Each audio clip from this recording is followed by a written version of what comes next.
Good afternoon, ladies and gentlemen. Got the parade of steam engines for you this afternoon. They're all coming up from down the bottom of the field. You have to be patient with them. When they first, the first engine coming round the arena is the blue Foden. It's actually a 3/4 full-size replica of the Foden tractor. You can see that it's big enough though for folk to get on the footplate. It's got a welded boiler on it as opposed to a riveted boiler like the bigger engine would have. But that's a recent development, although Fodens in their heyday were the first to use welding in their boilers. It's got a little twin-cylinder engine capable of a fair turn of speed, probably 9 or 10 miles an hour, maybe more. It's followed by two rather nice large-scale traction engines.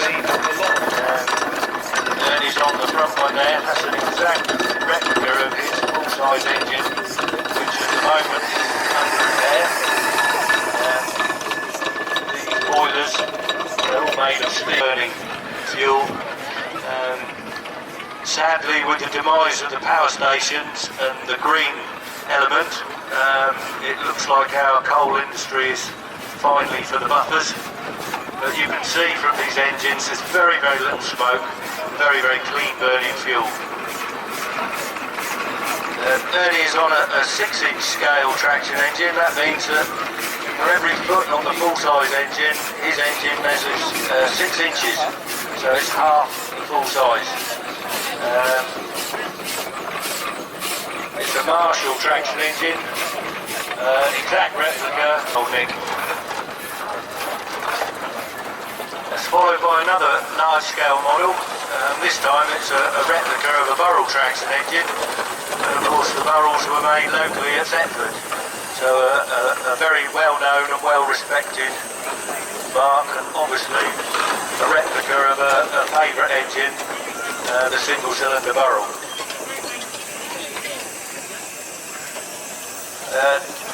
Next in the line is a very nice little steam tractor. It's a Showman steam tractor, and you can see on the front it's not an electric motor, but it's a dynamo at the front end. You wrap it on the road. Most of these engines have only got 2 speeds, but that's actually fitted with 3 speeds, and it was very handy to get between shows from village to village. Following behind is an elderly Wallace and Stevens traction engine, Faith, with Natal on the footplate. It's a classic traction engine that would be used in the farmyard for driving a thrashing machine or driving a saw bench or other machinery. It's a general purpose traction engine, although I believe on the logbook for the engine it says it's a steam plough engine. But it was quite rare to see such a machine hauling a plough, because as soon as you got off the road onto a field, the chances are it would sink in and you'd be in a muddle. But it's, again, you can see it's a single-cylinder engine. It's just rated, probably they would call it a 7 nominal horsepower engine. In the early days, they rated engines by the diameter of the piston, with no relation to its stroke or the working pressure of the engine, but it gave a gauge to the size, and that I would think is a 7 nominal horsepower traction engine. You can see on the top of it there are some red painted balls. That's the governors, and when you're driving machinery you put a little belt from the crankshaft to that. They would spin round at high speed and control. Behind are 2 Burrell rollers made by Burrells at Thetford. The leading one is probably an 8-tonner used for minor road works, but the one behind the green one is an extremely heavy machine and will be used for consolidating the roads, major repairs and that sort of thing. Both made at my burrows at Thetford. They built over 4,000 traction engines, steamrollers, portable engines and other types of engine, majority of which were exported worldwide. A very big market for engines throughout the colonies, for moving machinery, for building plant, that sort of thing, but exported all around the world. Following the two steamrollers is our largest engine here today. This is a Burrell, again made at Thetford. You can see there a machine. This is a Burrell showman's engine, and you can see again it's got the big dynamo on the front, and this is capable of providing probably 200 or 300 amps at 110 volts DC, and that would drive the bigger rides, something like a scenic railway or a set of dodgems, and again it would haul them between shows, and then through the night would generate the electricity to run the rides and illuminate them. Once the show was finished, they would pack up all the machinery into a truck and haul it behind the engine. These would pull probably 3 trailers behind them, 2 or 3 packing trucks, and then a living van behind, and then at the stern would be a water cart. So it was an extremely powerful piece of equipment. This is it's actually got 2 cylinders on it. It's a compound engine. Compound means you run the steam at a higher pressure. You first of all use it in 1 cylinder, and it's expanding there, but it's still got useful work in it. So you put it in a bigger cylinder at lower pressure, twice. It makes for a much more economical engine. A big engine like that might do 10 miles on the road between water stops. You can see it's got an extra tank mounted under the boiler for long distance work, so it can carry probably 300 gallons of water carried on that for travelling long distances.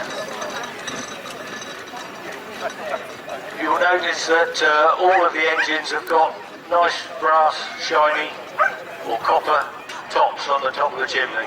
Brass stacks will be thrashed out. So although we think of thrashing as a summer job, it was actually mostly carried out in the dead of winter. The black engine, the black traction engine, that's a Fowler, made by John Fowler of Leeds. Again, a single cylinder engine, very simply made. Would have 2 gears. I would think at the moment he's probably in low gear. The engines, as they drive round the ring again, they barely make a sound. And I can assure you, when you're out on the road, the clattering of the gears and the noise from it is can be pretty painful on the footplate.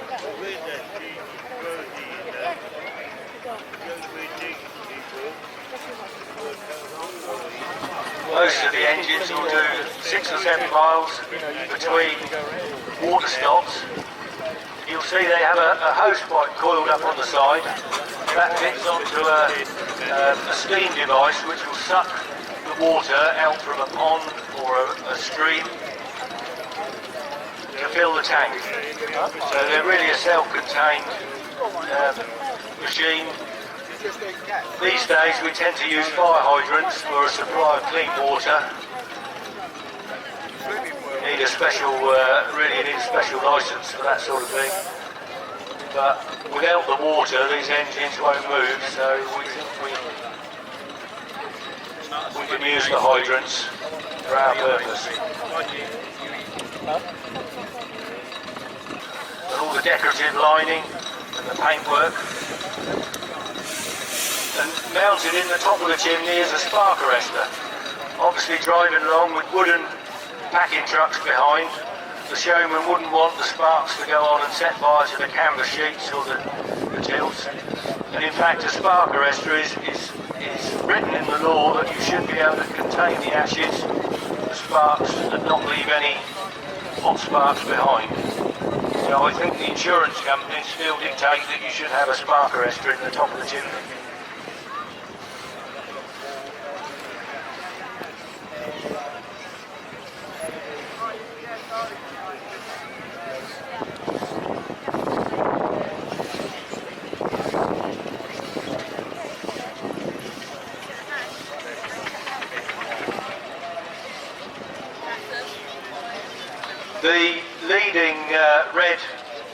roller that's coming, just driving round and straightening up round the ring there, and actually is from the Borough Museum at Thetford. They've got several examples there, and in fact the Big Showman's engine as well comes from the Borough Museum at Thetford. It describes the history of Burrells right from their early days to their final engines built in the end of the 20s. And it's really worth a visit there. The green engine following on behind, the green roller, that's actually from Bressingham Steam Museum in the opposite direction towards Diss.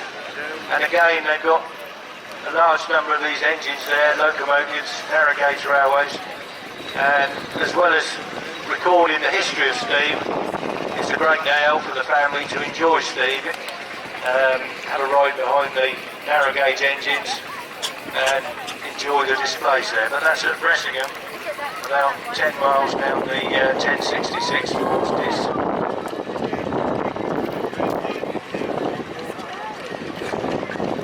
You can probably see that the paintwork on the Big Showman's engine is not quite as shiny and as bright as some of the engines. This is because it's quite significant that that's its paint that was applied probably at the end of its working day, and the museum is trying to conserve that paint rather than peel it all off and repaint it with modern paints. It's quite rare to see an engine in its working day paint like that. You can see the lettering around the canopy is almost faded away. The number plate on the back is nearly rubbed away. But that's its history, that's its working day paint, and we try and conserve them in the best condition we can to show people what they were like in their times of old.